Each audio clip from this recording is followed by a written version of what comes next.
जय हिंद। मैं साहिल सर आप सभी का स्वागत करता हूं अपने YouTube चैनल में। आज हम लोग इस वीडियो में इंडियन बर्ड्स इंट्रोडक्शन भारतीय पक्षियों का परिचय देखेंगे। पर्यावरण संतुलन को ध्यान में रखते हुए यदि हम सोचें तो मानव जीवन में पक्षियों का बहुत बड़ा महत्व है। आकाश में उड़ते हुए ये पक्षी पर्यावरण की सफाई के बहुत बड़े प्राकृतिक साधन हैं। कितने पशु पक्षी हैं जो कीट कीटाणुओं तथा प्रदूषण युक्त वस्तुओं को खाकर मानव जीवन के लिए उपयोगी वनस्पतियों की रक्षा करते हैं। आइए हम लोग पहली चिड़िया जो भारतीय गौरैया चिड़िया है उसके बारे में अच्छे से जानकारी प्राप्त करते हैं। घरेलू चिड़िया या गौरैया, यह हमारे घरों में सबसे अधिक पाए जाने वाली लगभग 15 सेमी लंबी चीर परिचित चिड़िया होती है जो मानव बस्तियों में अलग नहीं रह सकती है, अर्थात यह मनुष्यों के साथ में रहती है। इसके पंख राख अर्थात धूसर भूरे रंग के होते हैं तथा चोंच मोटी व छोटी होती है। स्पष्ट गहरी भूरी दुम होती है। यह चिड़िया सर्वाहारी होती है। घरेलू चिड़िया या गौरैया का वैज्ञानिक नाम पासर डोमेस्टिकस है। मादा चिड़िया एक बार में लगभग 3 से 5 अंडे सफ़ेद अंडे देती है जो भूरे या धब्बे पड़े होते हैं बिंदियों की तरह। आइए हम लोग नेक्स्ट क्वेश्चन की तरफ चलते हैं जो कि बहुत ही मोस्ट इम्पॉर्टेंट है। हमारा सामान्य मयूर या मोर। तो सामान्य मोर या मयूर बहुत ही इसको हम लोग राष्ट्रीय पक्षी के नाम से भी जानते हैं। तो राष्ट्रीय पक्षी के साथ साथ इसको हम वैज्ञानिक नाम क्या कहते हैं? सर्वप्रथम कैरोलस लिनियस एक वैज्ञानिक थे जिन्होंने द्विनाम पद्धति जीवों के दोहरा नाम दिए जिसे वैज्ञानिक नाम कहते हैं। तो मोर का वैज्ञानिक नाम जो होता है पावाक्रैक्टिस मोर का वैज्ञानिक नाम है। आइए इसके बारे में हम लोग जानकारी प्राप्त करते हैं। यह हमारे ग्रामीण अंचल में पाए जाने वाला सामान्य मोर होता है जिसे राष्ट्रीय पक्षी नेशनल बर्ड मान्यता दी गई है। नर मोर लगभग 92 सेमी 122 सेमी परंतु मादा केवल 68 सेमी लंबी होती है। नर में 1 से 1.5 मीटर लंबी खूबसूरत दुम होती है जो ऊपरी पिछवाड़ों के अत्यधिक लंबे हो जाने से बनती है। प्रत्येक पिछवाड़ अर्थात इसके पीछे के भाग सिर पर सुंदर फूल की तरह फैले नीला हरा डिजाइन होता है। मादा में पिछवाड़ों की बनी लंबी दुम नहीं होती है। नर अपनी दुम को चौड़ा पंख के रूप में फैलाकर मादा को रिझाने हेतु डांस करते हैं या नाचते हैं। इस नाच को देखने के लिए लोग तरसते हैं। नर व मादा दोनों के लिए सिर पर बड़ी सी कलगी होती है। गर्दन का अधिकांश भाग चमकीले हरे नीले रंग का होता है जो कि बहुत ही 3 से 5 अंडे ये देती हैं। आइए हम लोग नेक्स्ट क्वेश्चन की तरफ चलते हैं जो कि बहुत ही इम्पोर्टेंट है। हाँ, तो ये हमारा राष्ट्रीय इस भारत में पाए जाने वाला नील चट्टानी कबूतर है। नील चट्टानी कबूतर का हम लोग अच्छे से वर्णन करते हैं, इसके बारे में जानकारी प्राप्त करते हैं। यह लगभग 35 सेमी लंबी और मोटी हमारी चीर परिचित स्लेटी रंग की चिड़िया होती है।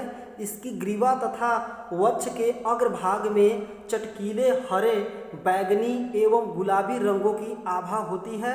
पंखों पर 2 गहरी पट्टियां तथा दुम के सिरे पर एक धारी होती है। नर व मादा कबूतर में रंग भेद नहीं होता है। चोंच छोटी व मोटी होती है। कबूतर शहरों और गांवों में हमारे घरों, अनाज के गोदामों, रेलवे स्टेशन, मंदिरों, गिरजाघरों, मस्जिदों, खंडहरों तथा वीरान इमारतों आदि में निवास करते हैं।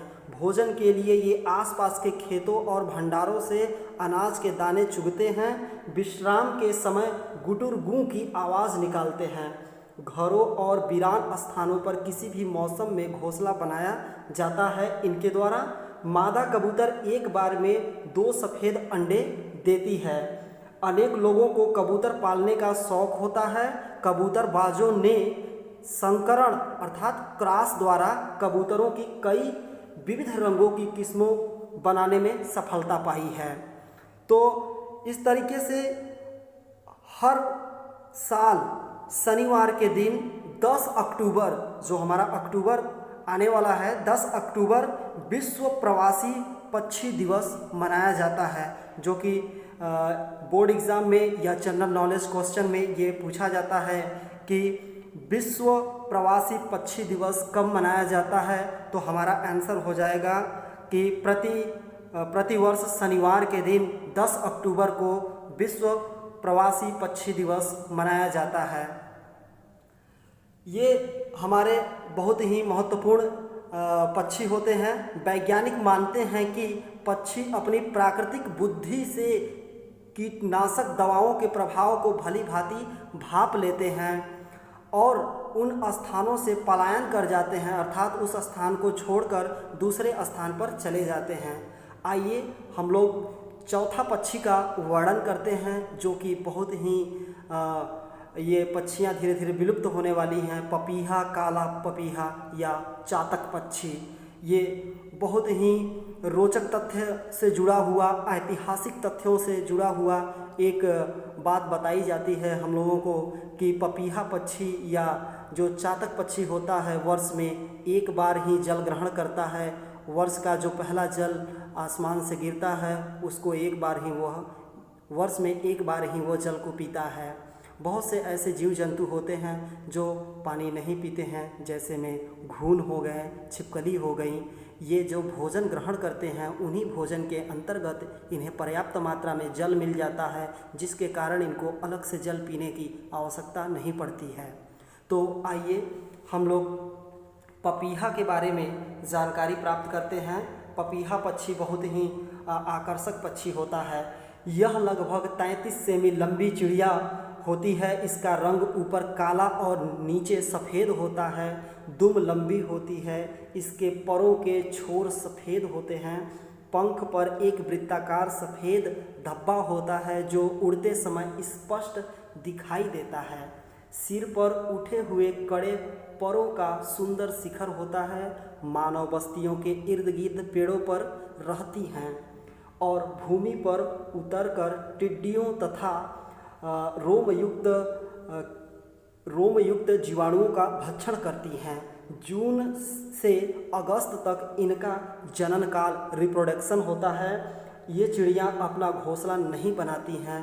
मादा चिड़ियाँ अन्य चिड़ियों, मुख्यतः कचपचियों, एक प्रजाति की पक्षी होती है कचपचियों के घोंसले में अंडे देती हैं, जो पोषद अर्थात होस्ट जो होता है चिड़िया के अंडों के समान प्रायः नीले रंग के होते हैं। तो हम अभी आपको बता रहे थे कि वैज्ञानिक मानते हैं कि पक्षी अपनी प्राकृतिक बुद्धि से कीटनाशक दवाओं के प्रभाव को भली भांति भांप लेते हैं और उन स्थानों से पलायन कर जाते हैं जहां इनका अंधाधुंध प्रयोग किया जाता है और जहाँ की वनस्पतियों एवं वातावरण में इन विषैले औषधियों के अंश घुल मिल जाते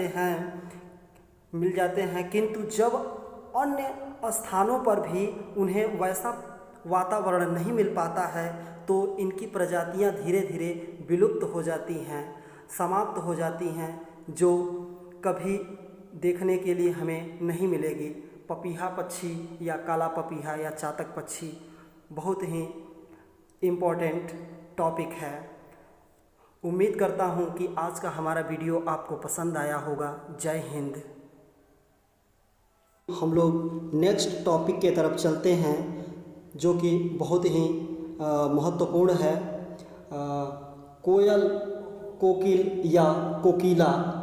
ये कोयल पक्षी जिसको हम आम भाषा में कोयल या कोकिला अथवा कोकिला शब्द से जाना जाता है। यह घरेलू कौवे जैसे लगभग 43 सेमी लंबी परंतु कुछ दुबली अर्थात थीन होती हैं, पतली होती हैं। पतली दुबली चिड़िया होती है। नर चिड़िया चमकीली काली होती हैं। इनकी आंखें लाल तथा चोंच पीली हरी होती हैं। मादा चिड़िया भूरी होती हैं और इस पर काफ़ी घनी सफ़ेद चित्तियाँ और धारियाँ होती हैं। दुम लंबी होती है। इसकी चीर परिचित कू कू कू की आवाज़ हमें प्रायः सुनाई देता है। यह मानव बस्तियों तथा इसके आसपास बाग बगीचों में आमतौर पर पाई जाती हैं। कीट, फल तथा गिडारें इनका भोजन होती हैं। अप्रैल से अगस्त तक इनका जनन काल होता है, परंतु पपीहे की भांति यह भी अपना घोंसला नहीं बनाता है। तो हमारा जीके के क्वेश्चन में कभी कभी पूछ देता है कि क्या कोयल अपना घोंसला बनाती हैं, तो नहीं, कोयल अपना घोंसला नहीं बनाती हैं। मादा कोयल अपने अंडे कौवे के घोंसले में देती हैं। अंडे कौवों के अंडों की भांति पीले, धूसर, हरे से परंतु कुछ छोटे होते हैं और इन पर उसी प्रकार की लाल भूरी चित्तियाँ होती हैं। तो ये जानकारी थी। पक्षी मानव जीवन की प्रकृति का अहम हिस्सा है। इसे बचाने का हर संभव प्रयास करना चाहिए। जय हिंद, जय भारत दोस्तों। इस वीडियो को अगर आप लोगों को अच्छा लगा हो तो लाइक ज़रूर करिए, क्योंकि अभी हम मोस्ट इम्पॉर्टेंट चीज़ें कुछ बताना चाहते हैं आप लोगों को कि पक्षी मानव जीवन प्रकृति का अहम हिस्सा है। इन्हें बचाने का हर संभव हर स्तर पर कोशिश की जानी चाहिए। इस विचार को समाज के हर तबके तक पहुंचाया जाना चाहिए। और हमारे जो वैज्ञानिक हैं MDS यूनिवर्सिटी में पर्यावरण विज्ञान विभाग, बर्ड कंजर्वेशन सोसाइटी अजमेर की ओर से शनिवार को आयोजित विश्व प्रवासी पक्षी दिवस मनाया जाता है, जो कि बहुत ही इम्पोर्टेंट है। पर्यावरण संतुलन को ध्यान में रखते हुए यदि हम सोचें तो मानव जीवन में पक्षियों का बहुत बड़ा महत्व है। मैं एक बार पुनः आप लोगों को बताना चाहूँगा कि आकाश में उड़ते हुए ये पक्षी पर्यावरण की सफाई के बहुत बड़े प्राकृतिक साधन हैं।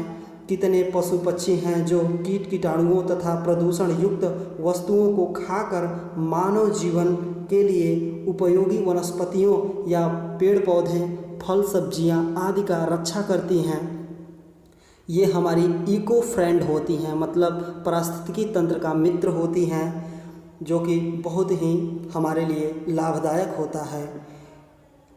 जब पर्यावरण स्वच्छ साफ सुथरा पर्यावरण नहीं रहेगा तो ये पक्षियाँ धीरे धीरे विलुप्त हो जाएंगी दोस्तों। इसलिए हमारा और आपका यह दायित्व बनता है कि इन पक्षियों को, इन पशुओं को हमें अच्छे वातावरण देने का प्रयास करना चाहिए। अगर ये वीडियो आप लोगों को अच्छा लगा हो तो सब्सक्राइब कीजिए, लाइक कीजिए, कमेंट कीजिए।